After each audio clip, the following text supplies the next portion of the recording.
Good evening, Chevle. Baruch Hashem. We're holding a Perek Chof, Hilchos Sanhedrin, and we will proceed, God willing. Ein Beis Din Einshin Ba'emen Hadas Ela Al Pi Eidim B'Raya Berura.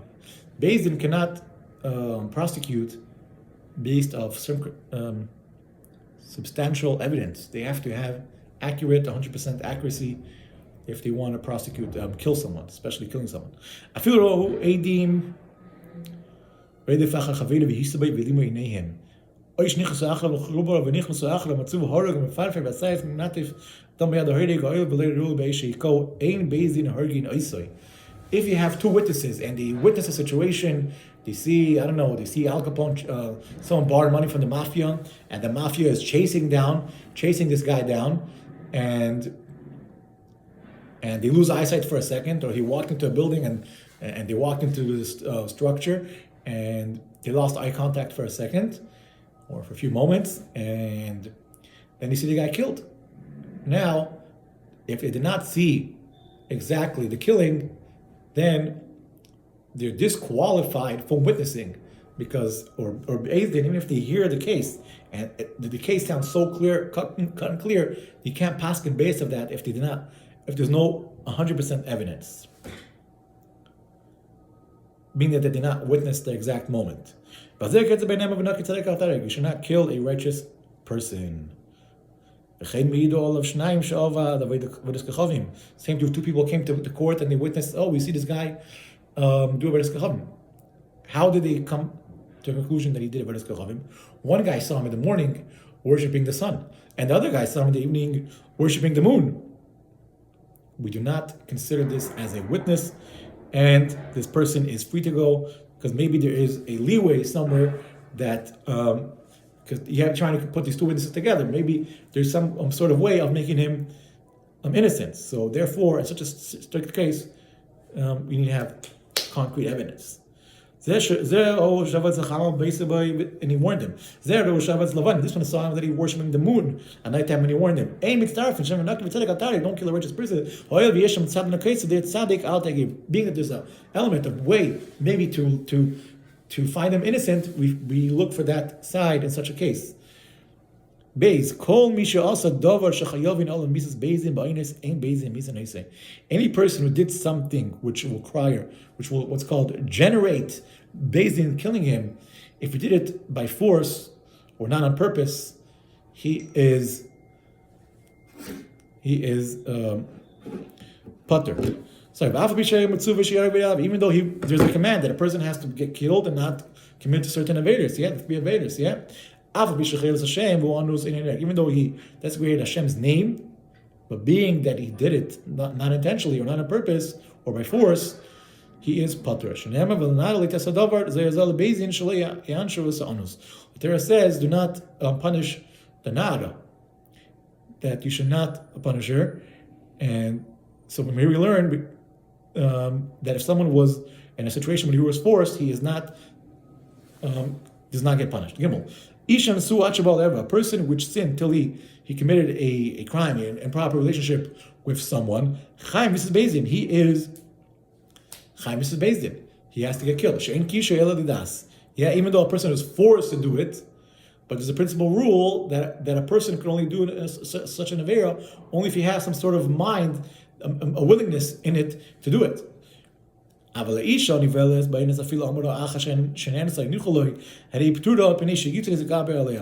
a woman gets forced, she is putter, even though she might say later that she wants it, meaning showing that she has some benefit over here.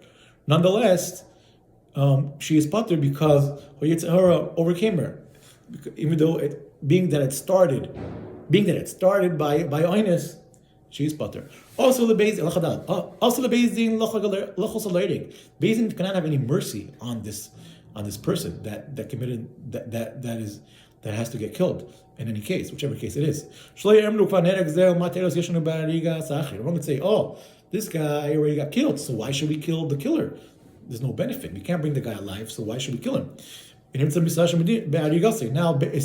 Din are going to get they're not going to follow up on the din that they're supposed to do. And you shouldn't have like mercy on the situation and say, oh, what this, that. You should just do it and that's it. Beis shouldn't have mercy on someone who is chayav a kanas.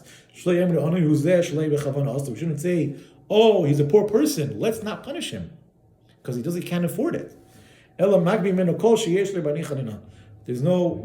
any mercy on this guy. If he owed money, he has to pay it in a knas.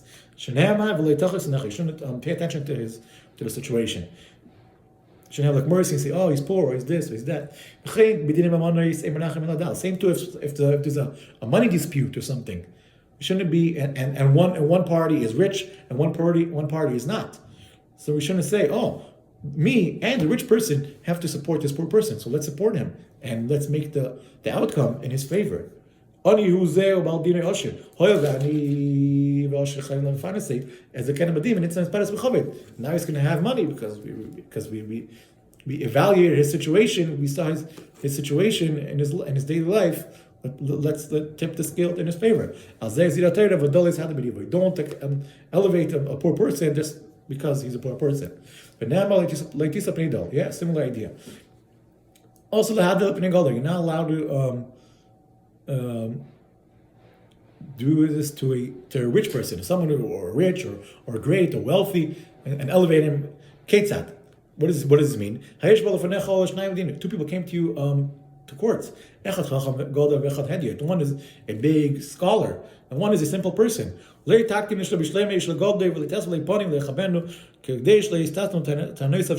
say, oh, he's a great man. Shalom Aleichem, how are you? Welcome to my place. And give him a whole intro. And the poor person, you leave him in the corner of the room and you don't give him much attention. You can't do this, because the second you do that, you're automatically making this rich guy feel like he's going to win, and he's ready, his mind's ready, he's going to have all the good ideas that he's going to, his arguments, and the poor person, his arguments, he's going to feel like, oh, he already lost. He doesn't even know how to come up with his arguments, to in his defense. Only have to wait till the din finishes. You shouldn't go look like that to a great person and give him all this respect. How am I gonna see in him? He's such a great person. How am I gonna see? How am I going to embarrass him in front of everyone? Therefore, we say, don't worry about it. If he's a great person, you don't just go and start making him all great like that until the case is over. Hey, two people came to you. One is Rosh. One is known to be kosher. Let's say he's a Talmid Chacham. He sits in yeshiva all day. One is a Rasha. You see him in the streets. You know he's a Rasha. They hang down the whole day. He does the things that Rashaim do. Don't say, oh, this guy, he's probably a liar. This Talmid Chacham, he has a chazakah that he doesn't lie. Talmid Chacham would lie. Why would Talmid Chacham lie? But if we don't tip the scale of don't tip the judgment on a poor person, but anyway, literally means poor person, but also means it means also someone who is poor in mitzvahs. He's lacking mitzvahs. He's not a big Talmid Chacham, not a big tzaddik. In such a case, you shouldn't say, oh, he's probably guilty anyway. You don't say that. But don't do avel l'mishpat. This is someone who twists the case and he, I don't know the word, makes the person innocent. Someone who's guilty makes him innocent, and someone's innocent makes him guilty. That means don't twist the case. And also, wherever this goes, makes the case, this makes it super long. This stretches it out like a choo-choo train for no reason. This is also wrongdoing. Because you're just stretching out. You're making these people feel all stressed out for no reason. If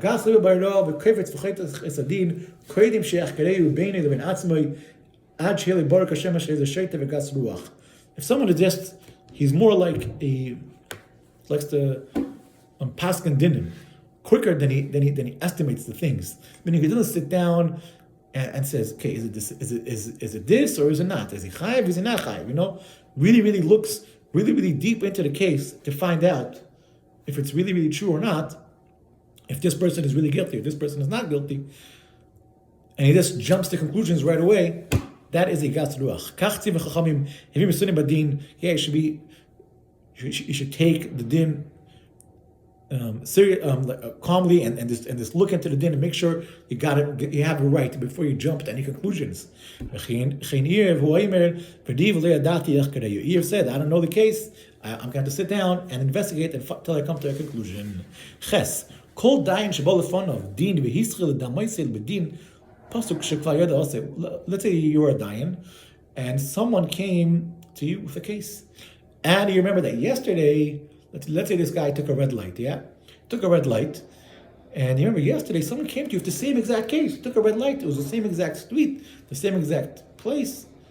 So maybe it's the same exact case. Yeah, you're not allowed to go by red light, so it's probably the same. He took a red light. Yeah. Where do we know that you're not allowed to take red lights from the Torah? Eden, he shouldn't pass by Eden, it says. Yeah?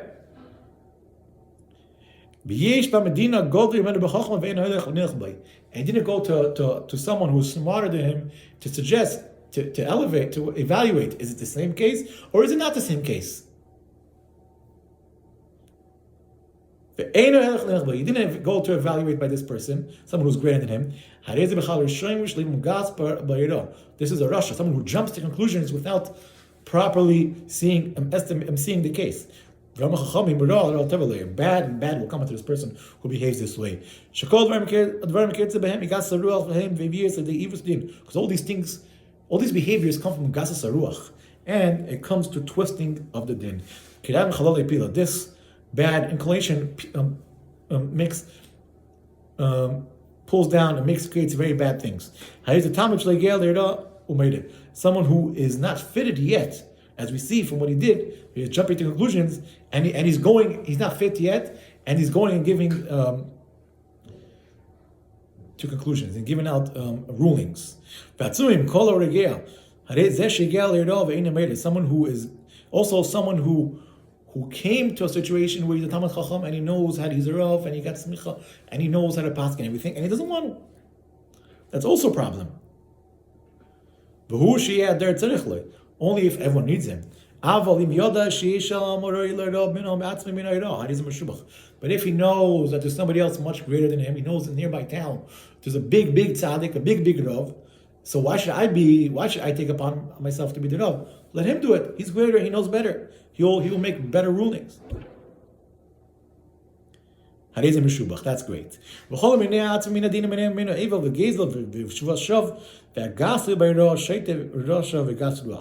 And if someone prevents himself from being a dayan in this situation, he prevents Eva, some sort of jealousy. I don't know the exact translation.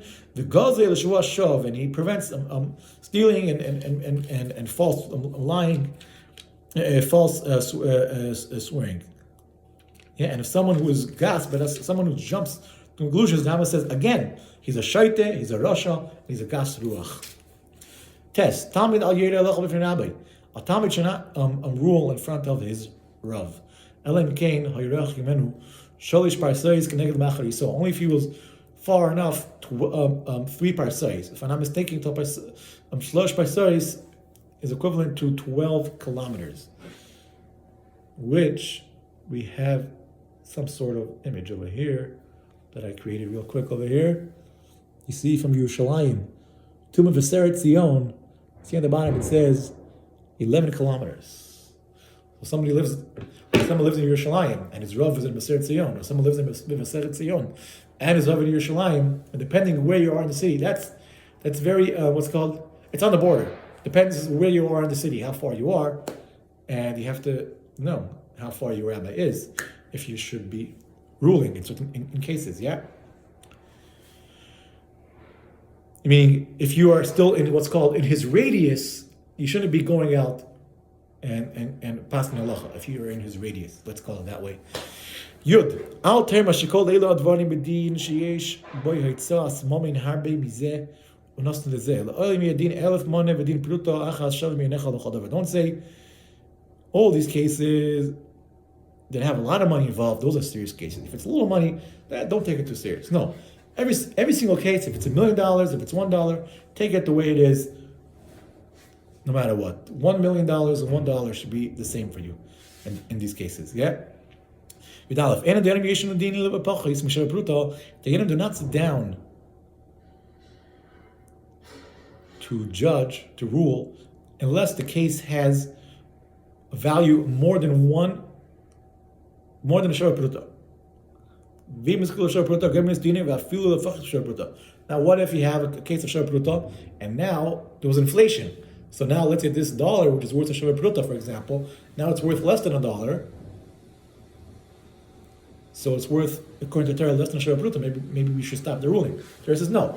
Even if you started off more than a Shara Pruta, now when it's less than a Shara Pruta, you have to continue and finish the din. You're the base. Whoever tips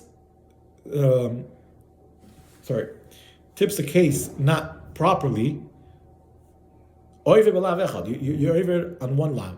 If he was a ger and he ruled against him, so now you're going over two lavin. Yeah, let's have a mishpat. You shouldn't tip in the wrong way. Mishpat of a ger. And if it was a yasem, a person goes on 3 lavin if this person was a ger and a yasem. Mishpat ger yasem. It says mishpat ger yasem.